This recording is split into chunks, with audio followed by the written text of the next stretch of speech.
Mesdames, Messieurs, je voudrais revenir au début de ce cours sur le schéma des deux montagnes que je vous ai montré la dernière fois et qui a, je crois, beaucoup impressionné les auditrices et auditeurs de ce cours. Vous savez, Valéry était un incroyable dessinateur. Alors ici, je vous montre c'est un schéma que je vous ai montré la dernière fois, mais un schéma quand même avec une qualité de réalisation assez incroyable. Je crois que je n'avais pas tellement assez insisté là-dessus la dernière fois.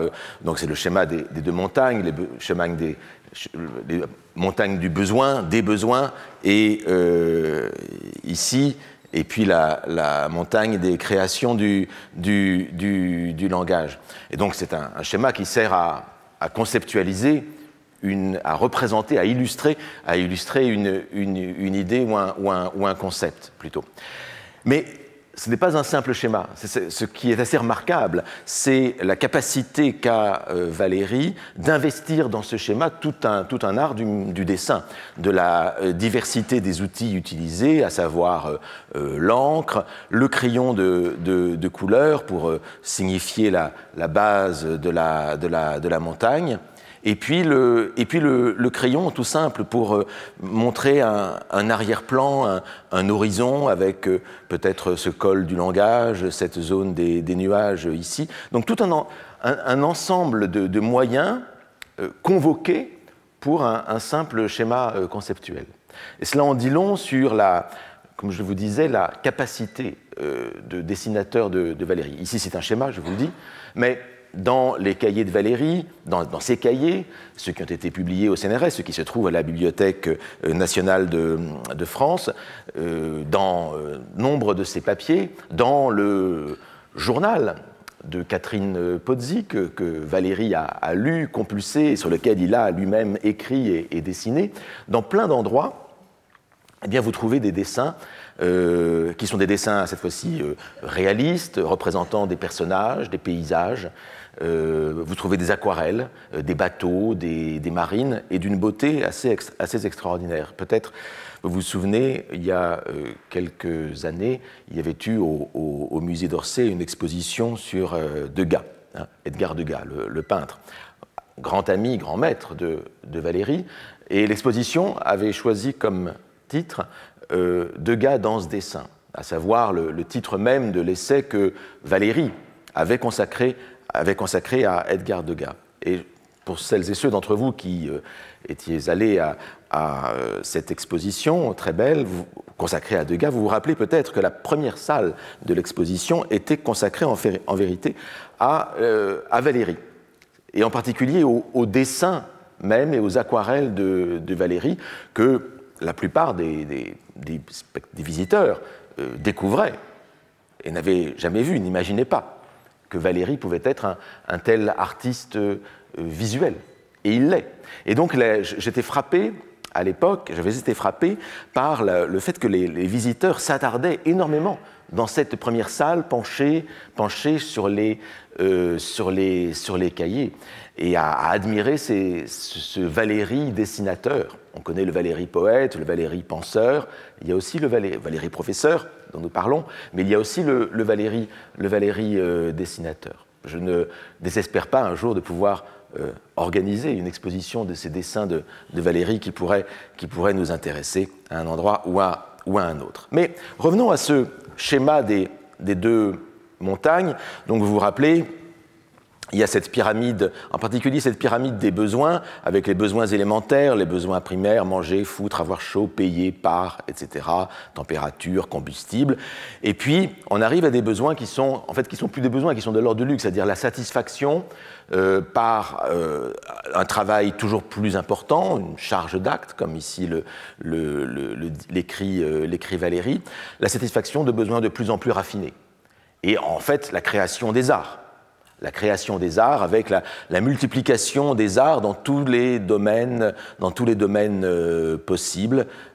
Donc c'est la fameuse pyramide hétéroclite que vous avez ici. Et plus on monte dans l'échelle de la satisfaction des besoins, moins il y a de personnes qui sont concernées. Parce que, voilà, il faut beaucoup de travail pour arriver à la création de ces arts. Et ce qui est valable ici pour les besoins élémentaires, les besoins physiques, physiologiques, vaut aussi pour les créations du langage. Et donc on arrive ici, on part du langage quotidien, pratique, jusqu'aux sciences pures, jusqu'à la poésie pure. Bien. Alors, j'ai montré cela, ce schéma assez incroyable, et puis des auditeurs ont fait spontanément le rapprochement avec une autre montagne, en fait une pyramide, la pyramide dite de Maslow, ou la pyramide des besoins selon Maslow. Alors, ce n'est pas moi qui ai réalisé cette diapositive, hein, je l'ai prise sur Internet, et je ne l'assume pas, vous verrez, nécessairement d'un point de vue scientifique. Mais alors, qu'est-ce que c'est que cette pyramide de Maslow? Abraham Maslow était un psychologue américain, il est mort en 1970, il était né en 1908, et en 1943, c'est-à-dire à peu près à la même époque où Valéry dessinait ces deux montagnes des besoins et des créations du langage, eh bien, Abraham Maslow imaginait, théorisait la hiérarchie des besoins humains. La hiérarchie des besoins humains avec 5 niveaux différents de besoins. Alors, à la base, vous voyez bien ici le rapprochement qui est possible avec les montagnes de Valéry. À la base, vous avez les besoins physiologiques, à savoir manger, boire, s'habiller, respirer, dormir, se laver, tout ce qui, la faim, la soif, tout ce sans quoi le corps ne peut pas survivre. Bon, se laver, peut-être que c'est un peu différent, là c'est encore un autre... oui. Bon, c'est une parenthèse. Peut-être que l'exemple ici n'est pas si bien rédigé. Après arrive une deuxième type de besoins, qui sont les besoins de sécurité. C'est là peut-être qu'on mettrait les besoins un peu supérieurs. C'est là que peut-être qu'il faudrait mettre se laver. Hein. Mais un toit, une chambre, une lieu, c'est-à-dire en gros les besoins de sécurité, de protection, le désir d'un toit, d'une bonne assurance. Et donc tout cela, un emploi stable, une assurance maladie, une retraite. Tout cela, donc, ces deux niveaux assurent la survie physique de la personne. Puis arrivent, toujours selon Maslow, arrivent les besoins d'appartenance, les besoins sociaux, à savoir qui reflètent la volonté de faire partie d'une famille, d'appartenir à un groupe, à une communauté, une tribu, etc. Puis les besoins d'estime de soi, ceux qui permettent de se regarder dans le miroir le matin, les besoins de reconnaissance, les besoins de type psychologique, la réussite, etc. Et enfin, sommet de la pyramide, les besoins d'accomplissement de soi, sommet de la hiérarchie, donc, par la créativité, s'épanouir, exprimer son potentiel, réaliser ses désirs. Bien, alors, on pourrait dire beaucoup, ce n'est pas mon idée, je ne vais pas faire un cours sur la pyramide de Maslow.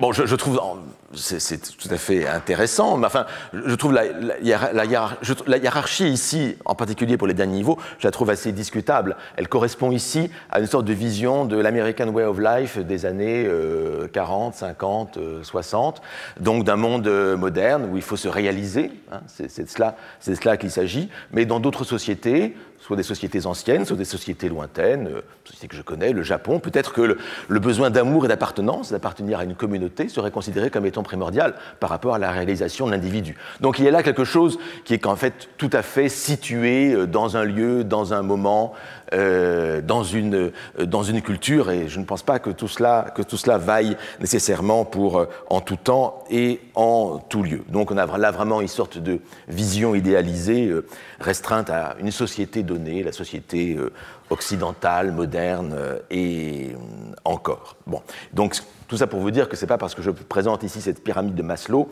que ça vaut approbation par le Collège de France. Juste, je vous rappelle une théorie en vogue et qui a été diffusée dans les années 60 par les cabinets de conseil en gestion. Et c'est eux qui ont représenté cette hiérarchie sous la forme d'une pyramide, non pas Maslow lui-même. Et en tout cas, aujourd'hui, il semble que ce soit encore une sorte de pont aux ânes des sciences de gestion, de la psychologie d'entreprise pour motiver les salariés, les cadres, etc. Bon, ça vaut ce que ça vaut, c'est-à-dire, je pense pas grand-chose. Mais enfin, ça reste assez populaire. Et la preuve, c'est que les auditeurs ont fait le rapprochement avec les montagnes de Valérie que vous avez ici, qui sont quand même un peu plus belles, me semble-t-il. Alors, elles sont plus belles, mais elles sont différentes, en vérité. Et c'est là-dessus que je voulais insister. D'abord, deux remarques. Une première remarque. D'abord, c'est que la pyramide, enfin, les montagnes de Valérie, la montagne des besoins, elle est antérieure à la pyramide de Maslow. Donc ça, et puis elle est totalement indépendante. Mais ça, bon, c'est un peu anecdotique. Mais surtout, et c'est la deuxième remarque qui est la plus importante et celle qui va peut-être nous intéresser le plus, la montagne de Valérie ne dit pas la même chose. Et je dirais même, elle dit peut-être le contraire de ce que dit Maslow. Maslow, en fait, prétend, de manière démocratique, il écrit ça, il théorise dans la société américaine du XXe siècle, il prétend que tout être humain éprouve ces 5 niveaux de besoins, avec tout en haut le besoin d'accomplissement de soi, le besoin de type artistique, etc. Mais lorsque vous voyez Valérie ne dit pas tout à fait la même chose, il dit même presque l'inverse, c'est-à-dire qu'il dit qu'au bout du compte, au sommet de la montagne, eh bien, il y a très peu de gens qui se retrouvent. Très peu de gens se sentent concernés par les arts les plus raffinés, par les créations les plus sophistiquées. Donc, Valérie a une conception, je dirais, peut-être pas moins démocratique, mais peut-être plus réaliste, on pourrait dire. C'est-à-dire que le nombre d'individus concernés par le raffinement des arts et par les sciences pures est nécessairement minime par rapport au nombre total des individus. C'est ce qui est écrit ici. Vous avez 1 million de personnes ici, et en haut, vous n'en avez que 10. Bon, c'est une allégorie, ce rapport de 10 à 1 million. Mais, donc, en fait, on n'a pas ici le même type d'idéal démocratique que celui qui était représenté par Maslow. En fait, c'est une pyramide moins des besoins que des actes déterminés par ces besoins. Ce n'est pas tout à fait la même chose que ce que fait Maslow. C'est-à-dire que si vous voulez faire des sciences pures, il faut beaucoup d'actes, il faut beaucoup de pensées, il faut beaucoup d'efforts pour arriver jusque-là, où. Et là, peu de personnes en sont capables ou en ont la volonté, tout simplement. Et donc, alors, ce n'est pas pour dire que la pyramide de Maslow et celle de Valérie soient totalement incompatibles. Je pense que ce que dit Maslow, pour autant que je l'ai compris, c'est que nous avons tous besoin, d'une manière ou d'une autre, de nous accomplir et de trouver le bonheur. Ça, c'est déjà Aristote le disait. Donc ça, c'est notre souverain bien à nous. Mais, certes, nous avons tous besoin de nous accomplir d'une manière ou d'une autre, mais fort peu de gens le font en composant une fugue de Bach, ou bien en écrivant un sonnet de Mallarmé, ou bien en prenant du plaisir à écouter une fugue de Bach ou à lire un sonnet de Mallarmé. Et donc ça, voilà le sens des montagnes de Valérie. Le plus grand nombre des gens se contentent de plaisirs moins complexes d'un point de vue formel. Alors, moins complexe d'un point de vue formel ne veut pas dire plus grossier, nécessairement. Du moins, ce n'est pas le terme que j'emploierais. Et puis, est-ce qu'on a le droit de porter un jugement évaluatif sur des œuvres? C'est une question qui se pose, et je ne vais pas donner de réponse ici. On pourrait courir le risque de se voir reprocher de méconnaître les déterminismes sociologiques de tout jugement esthétique. Peut-être que nous jugeons telle chose belle parce qu'on nous a appris à la juger belle. C'est ce que disent un certain nombre de sociologues. Mais est-ce qu'on peut sortir de là? Oui, d'abord parce que je crois qu'à tout moment, à divers moments de la vie, à divers moments de l'année ou de la journée, eh bien, nous avons des besoins différents. Tel qui, à tel moment, a envie d'écouter une fugue de Bach, préférera écouter une musique plus populaire à tel autre dans un moment de détente. Donc, les vies ne sont pas homogènes, les individus ne sont pas homogènes. Donc il y a une diversité qui va bien au-delà, une diversité des pratiques culturelles, artistiques, qui va bien au-delà de ce qu'enseignent certains déterminismes sociologiques. Nous avons, à divers moments, des besoins différents à satisfaire. Mais je crois que ce que pose le problème de ces montagnes de Valéry, c'est quand même un problème très important, justement, qui nous est posé, à savoir la question de la mesure de l'exigence esthétique d'une œuvre donnée.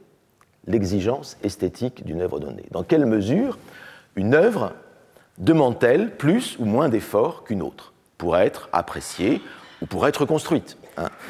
Eh bien, c'est une question que pose Valéry, et qu'il pose Valéry par un schéma tel que celui-ci.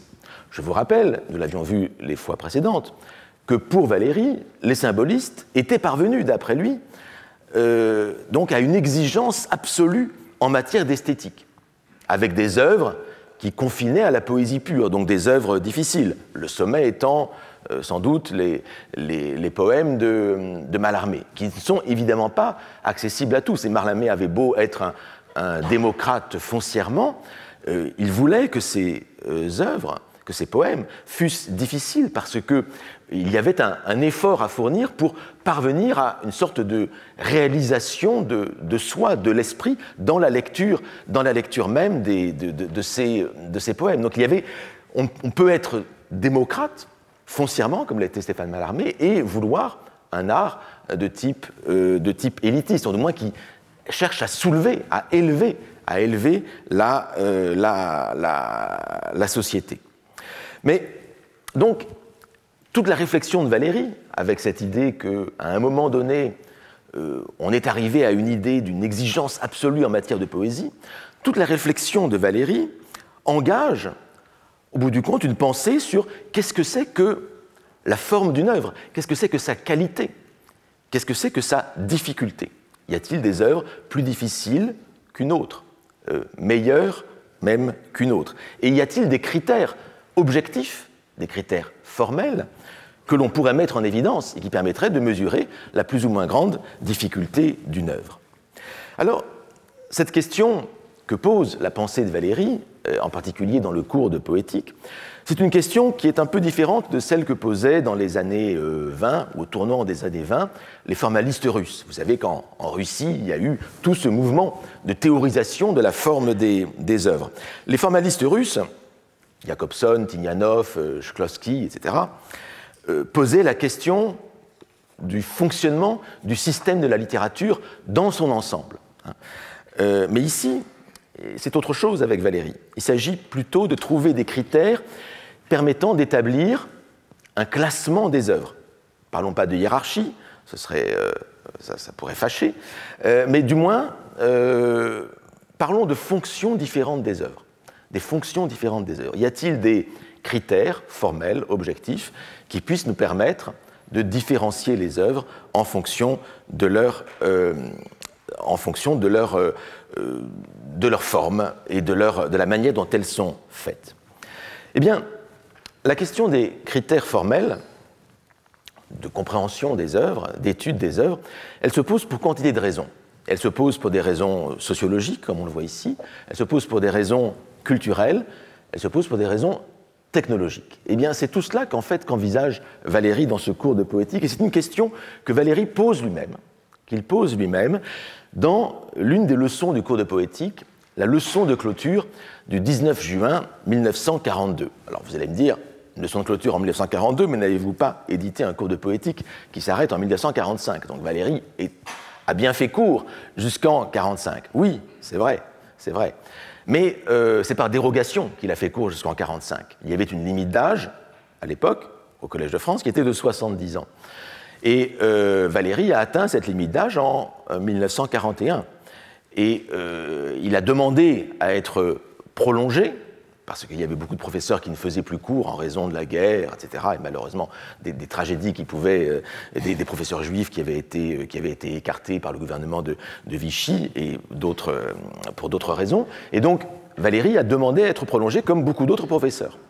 Et le gouvernement de Vichy avec lequel Valéry était un peu en froid, a retardé sa réponse. Ce qui fait qu'en 1941, eh bien, Valéry a fait une leçon de clôture, ne sachant pas s'il serait prolongé l'année suivante.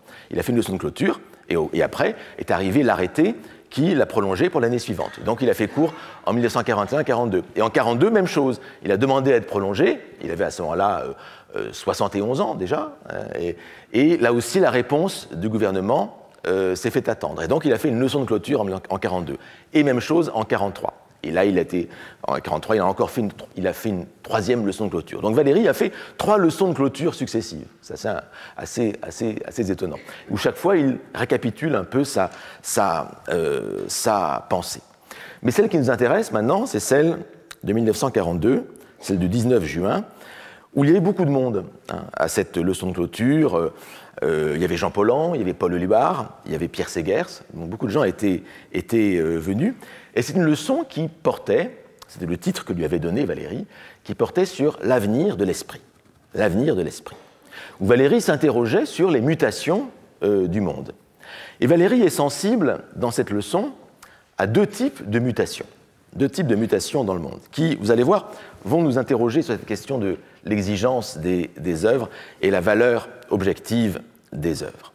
Première mutation à laquelle est confronté le monde, c'est l'émergence d'autres univers culturels. Et songez, vous allez voir, songez qu'on est en 1942 seulement, en pleine guerre.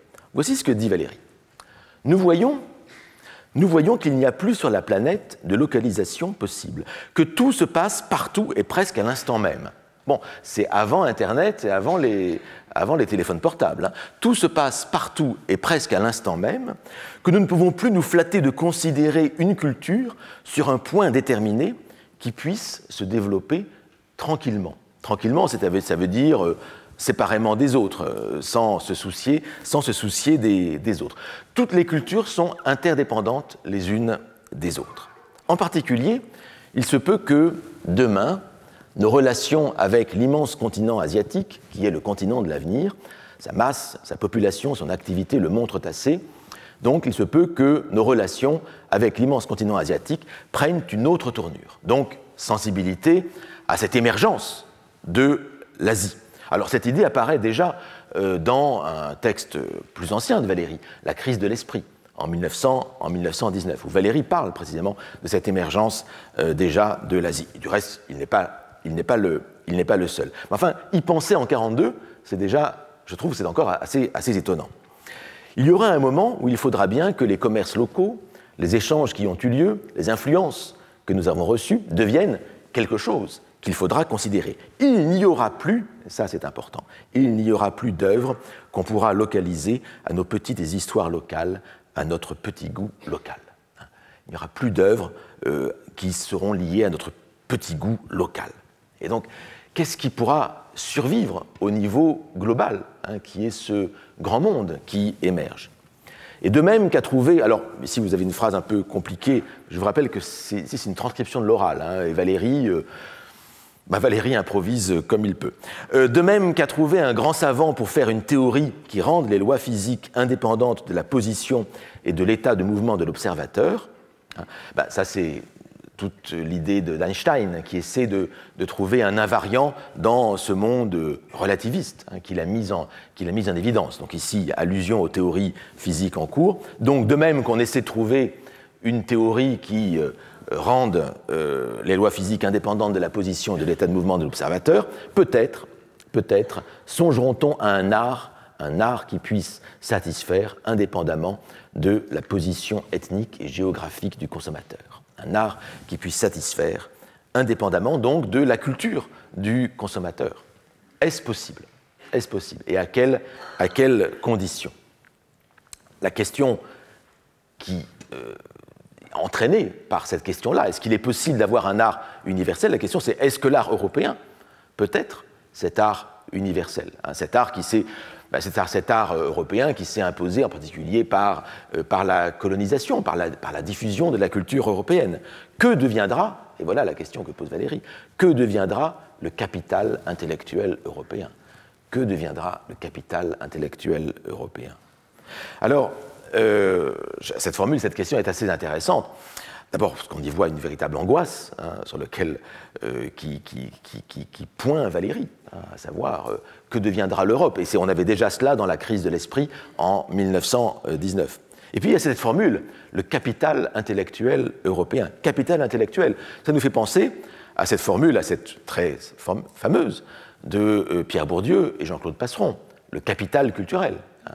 Donc ce concept employé par la sociologie contemporaine, de capital culturel au niveau individuel. Ici, il s'agit d'un capital intellectuel, on pense bien culturel, au niveau d'une civilisation. Et Valéry aime, on le voit, à utiliser le vocabulaire économique pour parler de la culture, pour parler de la littérature. Il parle de producteurs, il parle de consommateurs, il parle de valeurs, il parle d'étalons or. Et ici, on a donc exactement cet usage du vocabulaire économique dans les concepts culturels. Que deviendra le capital culturel, intellectuel, européen? Je n'en sais rien. Que deviendront les œuvres que nous avons tellement aimées, admirées? Que deviendra l'œuvre de la Grèce, par exemple, qui est le symbole même, l'emblème de la culture européenne, de l'art classique, le sommet de l'art, dans la tradition de l'histoire de l'art, de l'histoire de la littérature, le modèle de la sculpture classique antique. Comment sera-t-elle appréciée, comprise? Quelle place prendra-t-elle dans l'évolution des esprits, dans l'évolution des goûts futurs? Je n'en sais rien, mais actuellement, tout est remis en question. Quand même, nous sommes en 1942, alors qu'il y a quantité d'autres problèmes qui agitent la France et l'Europe à ce moment-là, mais pensez encore à cette question de la mondialisation, donc s'abstraire de ces conditions de la guerre pour penser à l'avenir après, c'est-à-dire et poser des questions qui sont des questions d'aujourd'hui, les questions de la globalisation, je trouve ça assez remarquable. Et donc il y a là une véritable angoisse de la part de Valéry, en tant qu'Européen, de savoir que deviendra la culture de l'Europe, ce capital intellectuel européen, dans ce monde globalisé. Mais il y a peut-être aussi l'idée qu'il serait possible de créer un art indépendant des conditions locales, qui ne serait pas lié à notre petit goût local. C'est l'art mondialisé, peut-être, auquel nous assistons aujourd'hui, mais je ne suis pas sûr que Valéry s'en satisferait. Mais il imagine ce que devrait être un art universel, avec des critères universels. Mais quels seraient ces critères universels? Ils doivent être des critères objectifs. Nous allons y revenir sur la question de ces critères objectifs d'évaluation des œuvres. Donc ça, c'est la première mutation évoquée par Valéry, à savoir la mutation de la globalisation culturelle, en 1942. Seconde mutation, toujours dans cette même leçon de clôture du 19 juin 1942, c'est l'évolution de la société moderne. L'évolution de la société moderne avec toutes les technologies qui accompagnent cette évolution. Le point de vue moderne conduit à une sorte de culture, d'idolâtrie de l'instantanéité, de la vitesse. Et là encore, 42, mais on a l'impression d'avoir quelque chose qui est écrit aujourd'hui. Il conduit aussi à une sorte de culte de l'effet de choc, culte de la sensation brutale, violente, et des résultats obtenus en peu de temps. Nous vivons dans un monde pressé, et ça c'est quelque chose que Valéry répète dans énormément de textes, de conférences qu'il fait en particulier dans les années 30. Alors évidemment, continue Valéry, il est beau de faire une chose très vite, et il est intéressant, passionnant, de subir une œuvre qui produise dès le premier coup tout son effet, une œuvre de choc, une œuvre qui provoque. Bien. Mais il ne faut pas oublier, et c'est cela qui est important, il ne faut pas oublier ce que l'on perd quand on a cette œuvre de choc.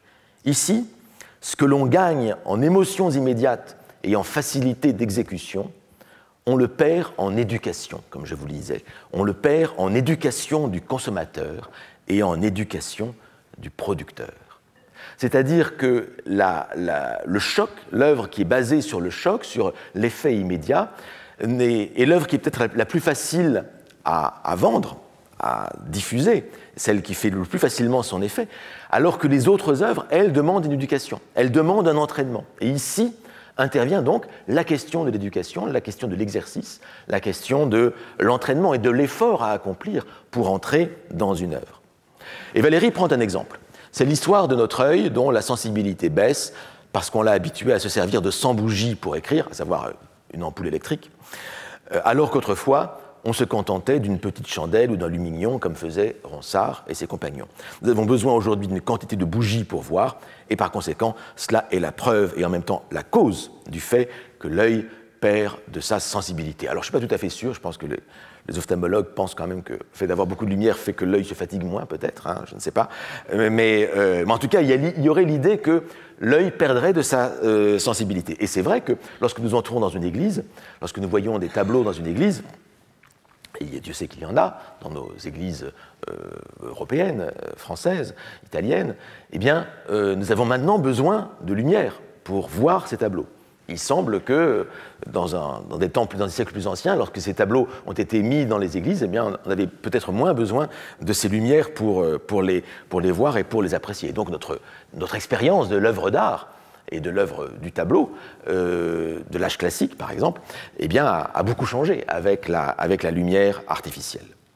Nous ne voyons plus s'il n'y a pas assez de bougies, continue Valéry, et comme on nous fournit généreusement de l'énergie, nous avons une tendance en toute matière à suppléer par l'énergie extérieure à la sensibilité propre de nos organes. Et vous voyez ici qu'il y a un écho quand même dans la pensée de Valéry à toutes nos réflexions contemporaines sur le développement durable, sur l'écologie, puisque effectivement nous utilisons de l'énergie qui sert à remplacer en quelque sorte notre propre effort. Et cela vaut pour l'œil, cela vaut quand nous refusons de marcher pour prendre plutôt une automobile, etc. Bon, mais ici, je sors ici du propos de Valéry. Mais cela a des conséquences dans les arts, continue Valéry. Ceci est vrai en littérature comme en toute espèce de matière. Nous allons par exemple au cinéma où nous recevons en quelques instants un choc, des situations extrêmement réalistes réalisées par des documents photographiques mouvants. Les documents photographiques mouvants, c'est le cinéma. Alors, pour vous dire les choses clairement, et vous le voyez dans ce texte, Valéry n'est pas un grand amateur de cinéma, clairement pas. Il pense que c'est un art assez grossier. Bon, il n'a connu que le cinéma de son temps, et puis bon, il ne s'est pas beaucoup intéressé. Et Valéry donne deux conseils à toute personne sensée qui voudrait faire une œuvre, qui voudrait développer son esprit. Il dit ceci, pas dans cette leçon, mais ailleurs, il dit ceci: n'allez pas au cinéma, voilà, et surtout ouvrez les journaux le moins possible. Nous sommes submergés d'informations, ouvrez les journaux le moins possible et concentrez-vous sur votre travail, sur votre effort. Ma foi, je trouve que ces conseils donnés par Valéry dans les années 30-40, je trouve qu'ils... Alors, non, pour le cinéma, c'est autre chose, parce que je pense que le cinéma a vraiment montré qu'il pouvait être un art, mais je trouve qu'on pourrait développer les conseils de Valéry. N'allez pas au cinéma, n'ouvrez pas les journaux, n'ouvrez pas les écrans, ne regardez pas vos téléphones portables, etc. Enfin, je pense qu'il y a de quoi, ici, quelque chose qui est une économie de l'attention qui est pensée par Valéry et qui est assez intéressante et qui vaut aussi pour nous. Bref, Valéry dit ceci. Donc, vous allez au cinéma, vous voyez des images très réalistes, avec du son, etc. Il est certain, continue Valéry, il est certain que tout le théâtre, qui reposait sur la parole humaine, qui reposait sur la littérature, si vous voulez, tout le théâtre en vers en particulier, est déprécié par ceci que l'on entend sans aucune fatigue. C'est plus facile d'aller au cinéma, puisque au cinéma, vous entendez très bien. Au théâtre, il faut tendre l'oreille de temps en temps, si vous n'êtes pas assis au premier rang. Et donc, il y a un effort à faire. Il y a une perte de ce côté-là, non pas du côté du plaisir qu'on éprouve. On peut trouver passionnante la soirée que l'on passe au cinéma. Vous voyez que même Valéry admet qu'on puisse avoir du plaisir au cinéma. Mais peut-être qu'on peut avoir trop de plaisir au cinéma. C'est ça la question. Mais il est certain que, et c'est là qu'intervient ce terme qui me paraît très intéressant, il est certain que la finesse, l'acquisition de modes de s'exprimer, la recherche faite par un auteur d'expressions de plus en plus raffinées, et surtout quand cet auteur est un auteur comme autrefois qui se pliait à un langage difficile, celui des vers, il est certain que la finesse se perd. Il y a là certainement une perte à beaucoup de points de vue. Alors, je trouve l'argument intéressant. Je ne crois pas tout à fait convaincant, je dois dire, si je me permets, vis-à-vis de Valéry. Je pense que lorsqu'on n'a plus besoin de crier pour se faire entendre, comme au cinéma, c'est alors qu'on peut arriver à des dialogues beaucoup plus raffinés, des dialogues beaucoup plus subtils. Regardez le cinéma d'Éric Rohmer, par exemple. Bon. Donc je pense que l'argument ici ne marche pas très très bien. Mais ce que je crois intéressant, en revanche, c'est la façon dont Valéry soulève ici, ou propose, la question de la finesse ou de la délicatesse de l'œuvre comme un argument d'évaluation de l'œuvre, en rapport avec l'effort que nous fournissons pour assimiler cette œuvre, pour comprendre cette œuvre. Et cet argument de la finesse et de la délicatesse est un argument qui tient à cœur à Valéry.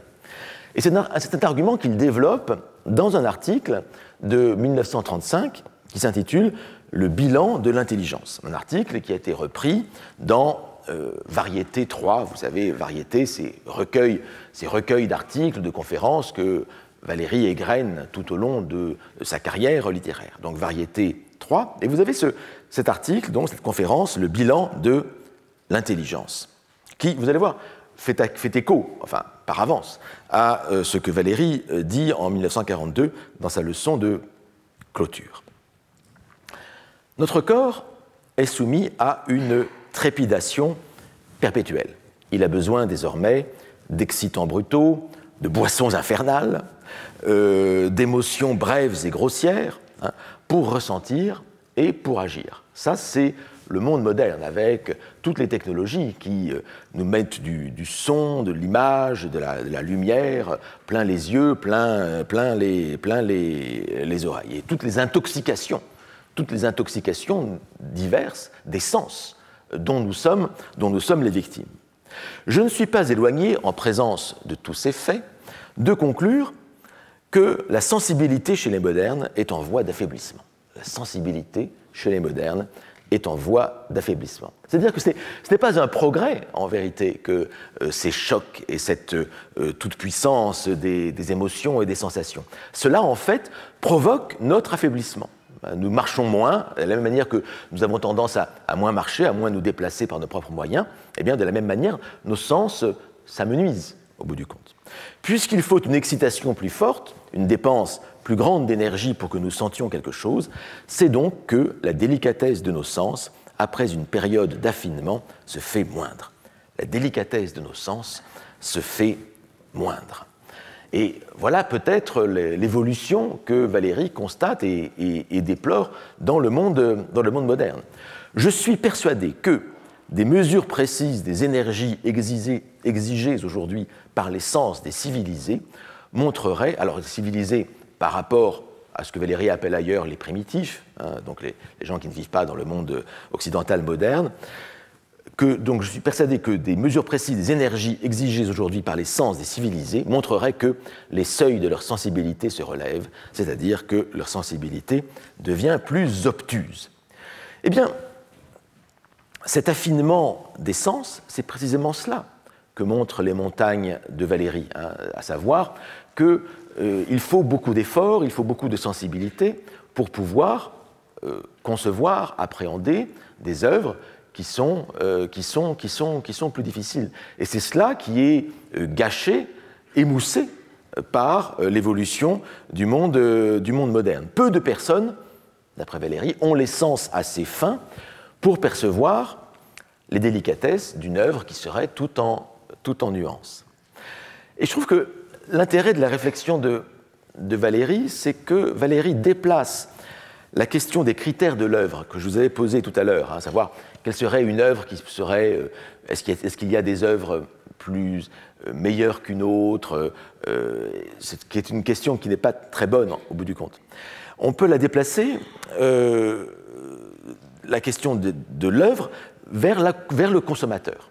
Il faut déplacer la question des critères de l'œuvre vers le consommateur, c'est-à-dire, consommateur c'est le terme employé par Valéry, vers le récepteur. Il faut imaginer quel est l'effort, quel est le travail fourni par le récepteur, par le consommateur, pour adopter, pour comprendre une œuvre. Et donc la question qu'il faut poser, c'est moins la question de l'œuvre en elle-même que la question des compétences de type esthétique, intellectuel, psychologique voire physiologique, puisqu'il est question des sens, donc la question des compétences qui permettent de consommer et d'apprécier certaines œuvres plutôt que d'autres.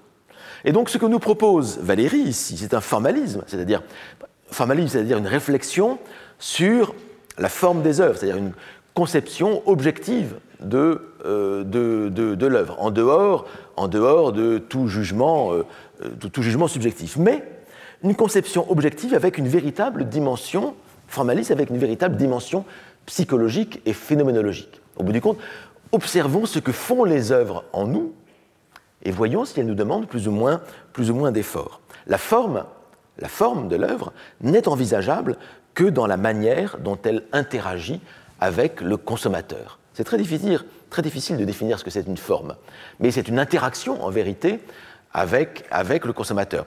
Dans le cours de poétique, à plusieurs reprises, Valéry définit la forme comme ce qu'il appelle l'ordre des contacts. L'ordre des contacts. Et il imagine, vous êtes dans le noir, on vous donne un objet à manipuler et à reconnaître. Et c'est la façon dont cet objet se présente à vous dans les mains, avec le fait qu'il sera plus gros à la base et qu'il va s'affiner, imaginons que c'est un vase, un pot quelconque, etc. Eh bien, c'est cette façon dont les contacts vont s'ordonner avec vous-même que la forme pourra se définir. Donc la forme, en fait, elle n'existe pas indépendamment d'une interaction avec un récepteur, avec un consommateur, selon Valéry. Et selon Valéry aussi, la grande œuvre, au bout du compte, et c'est ce qu'il croit profondément, la grande œuvre, c'est celle qui a le plus d'exigences à l'égard du consommateur, celle qui lui demande le plus d'efforts. Et c'est ce qui explique qu'au sommet de la montagne, on ne trouve que très peu de monde. Eh bien, on peut utiliser la théorie de Valéry, celle qu'il vient d'exposer ici de manière un peu désordonnée encore, mais je pense qu'on peut l'utiliser aujourd'hui pour définir des critères d'exigence esthétique qui correspondent aux différents ordres d'efforts demandés aux spectateurs. Il s'agira de critères formels, c'est-à-dire d'interaction de l'œuvre avec le consommateur. Et chaque critère formel va correspondre à une capacité esthétique et intellectuelle différente. Alors, voici ce que je vous propose, donc comme critères, ce que j'appellerais des critères d'exigence esthétique, à savoir quelles sont les œuvres qui sont plus ou moins exigeantes et en fonction de quoi. Je vous proposerai trois critères.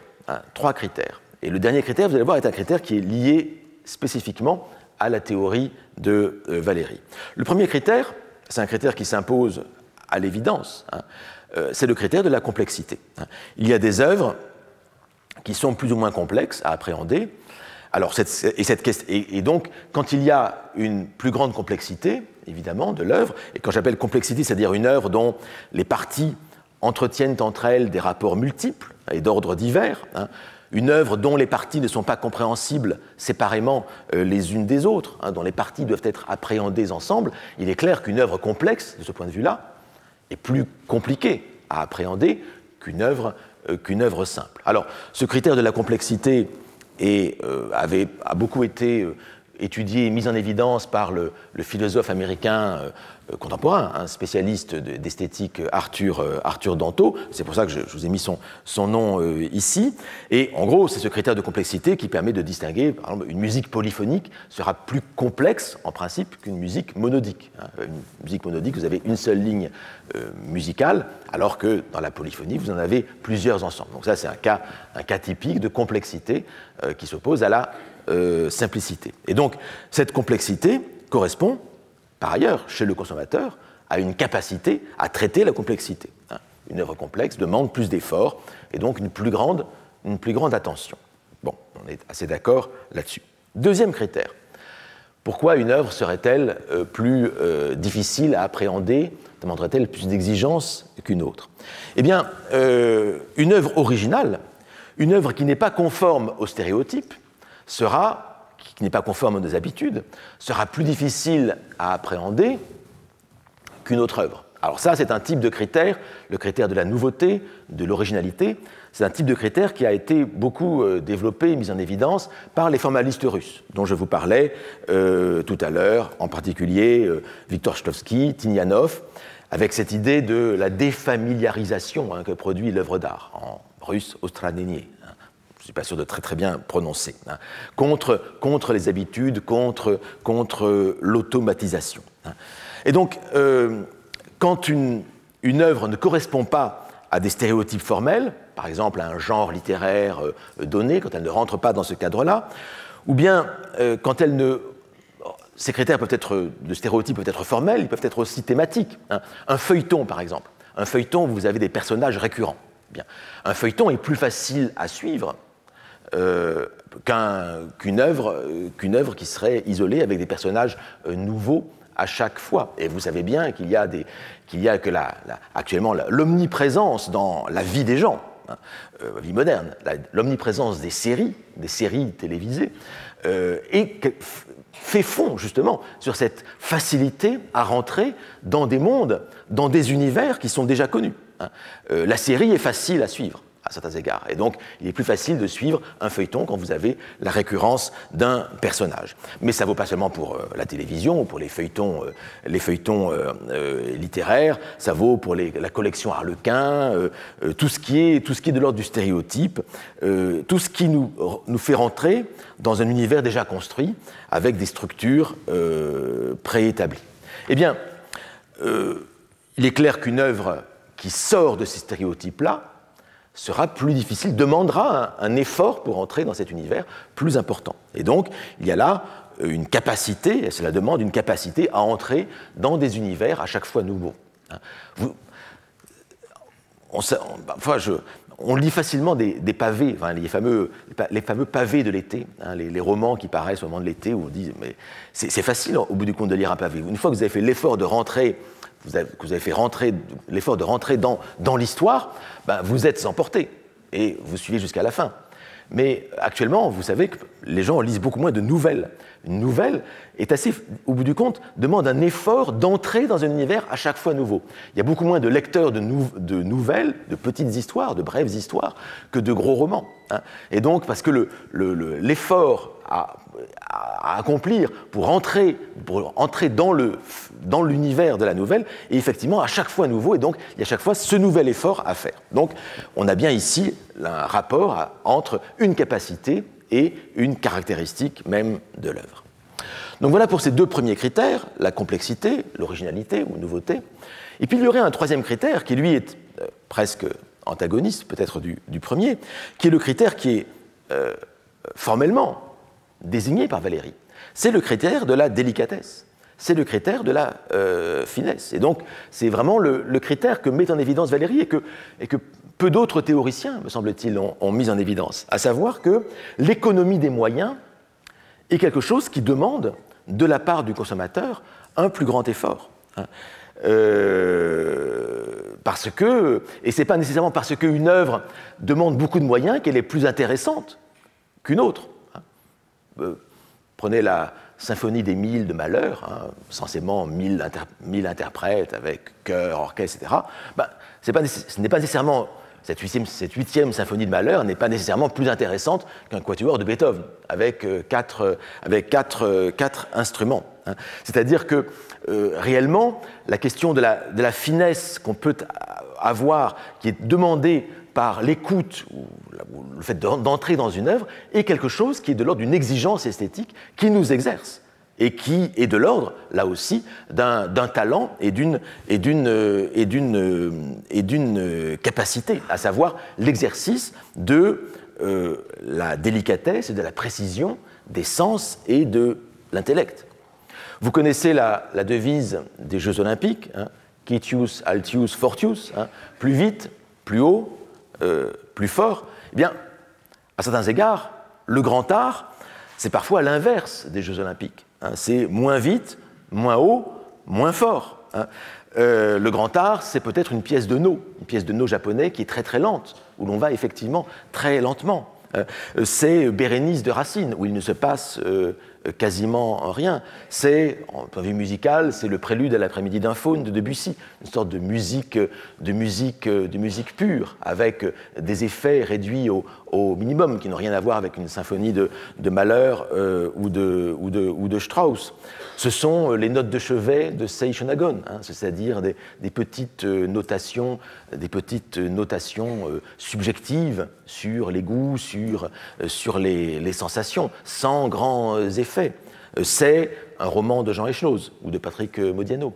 Voilà, c'est cela la finesse que vous pouvez trouver dans la grandeur. Ça ne veut pas dire que toute grande œuvre va satisfaire à cette définition-là, mais ce n'est pas antinomique avec la grande œuvre, justement, parce que l'art est aussi quelque chose qui exerce la précision des sens et de l'intellect. Et c'est quelque chose à quoi Valéry tient énormément. Valéry était très sensible à ce troisième critère. Et l'intérêt de ces trois critères que je vous ai énumérés ici, la complexité, l'originalité, la délicatesse, c'est que ces trois critères sont indépendants les uns des autres. Ils sont distincts les uns des autres. Et même, ils peuvent jouer l'un contre l'autre. Par exemple, un sonnet, une fugue, correspondent à des stéréotypes formels, donc ils ne sont pas originaux en quelque sorte. Mais ils peuvent être, en revanche, une fugue peut être extrêmement complexe. Une série, je vous parlais tout à l'heure, je parlais de séries fictionnelles, de feuilletons. C'est très complexe au bout du compte une série, parce que vous avez des personnages qui reviennent, récurrents, parfois beaucoup de personnages. Vous avez les romans fleuves, bien sûr, Duhamel, Martin Dugard, Jules Romain.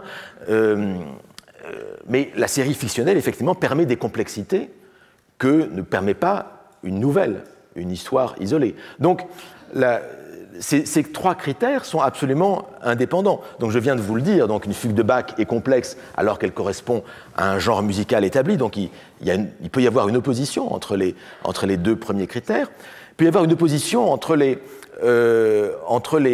premier critère, celui de la complexité, et le critère de la délicatesse. La complexité ne va pas nécessairement avec la finesse.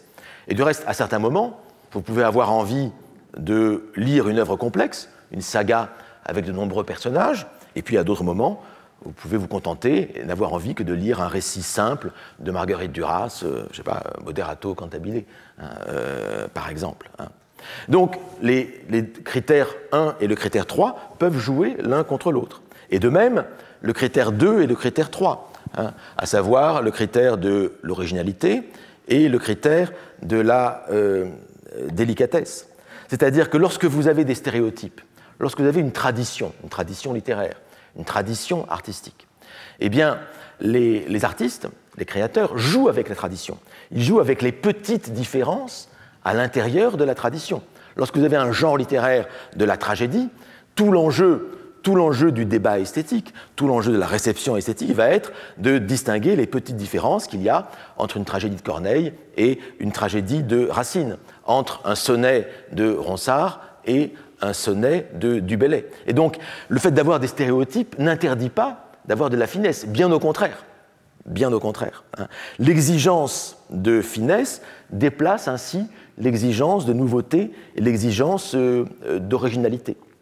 Et c'est pourquoi je trouve que ce critère de la finesse, qui est un critère qui était méconnu par les formalistes russes, ce critère de la finesse, donc qui est un critère proprement valérien, il explique pourquoi de grands plaisirs esthétiques sont possibles dans des littératures, dans des arts gouvernés par la tradition, comme l'ont été les arts et la littérature pendant des siècles. Les formalistes russes étaient très amateurs des avant-gardes. Ils pensaient beaucoup au mécanisme de l'innovation. L'innovation, c'est-à-dire, dans un système donné, l'artiste qui va inventer va effectivement faire progresser, selon les formalistes russes, va faire progresser l'art. Mais je crois que l'un des points aveugles de la théorie formaliste russe, malgré tous les apports incroyables qu'il y a dans ces théories, c'est qu'elle explique l'innovation, mais elle n'explique pas la permanence des traditions. Elle n'explique pas pourquoi dans des cultures très sophistiquées, très raffinées, comme, je ne sais pas moi, le XVIIe, XVIIIe siècle européen, comme l'âge d'or de Heian dans la civilisation japonaise, pourquoi il y a des traditions qui perdurent et pourquoi les esthètes prennent plaisir à suivre les petites différences, les petites nuances d'une œuvre à l'autre à l'intérieur d'une même tradition. Je crois que ce critère Valéry, celui de la délicatesse, celui de la finesse, a cet avantage de rendre compte de l'intérêt que nous pouvons avoir à comparer des objets proches. Et vous voyez que ce qui est intéressant dans ces trois critères, me semble-t-il, c'est que ces trois critères, vous voyez, sont vraiment indépendants les uns des autres, totalement indépendants, c'est-à-dire qu'ils jouent les uns contre les autres. Vous pouvez, si vous jouez sur l'originalité, eh bien, peut-être que vous pourrez moins jouer sur la finesse, et si vous jouez sur la finesse, peut-être que vous pourrez moins jouer sur la complexité. Ce qui veut dire que vous ne pouvez pas prévoir automatiquement, machinalement, ce que sera la grande œuvre exigeante. En fait, l'artiste a à chaque fois la possibilité d'insister sur tel ou tel critère plutôt que sur tel autre. En fait, il faut prendre en compte les trois critères et on joue différemment de l'un ou de l'autre. Et de là aussi, eh bien, donc l'idée d'abord que l'art n'est pas prévisible.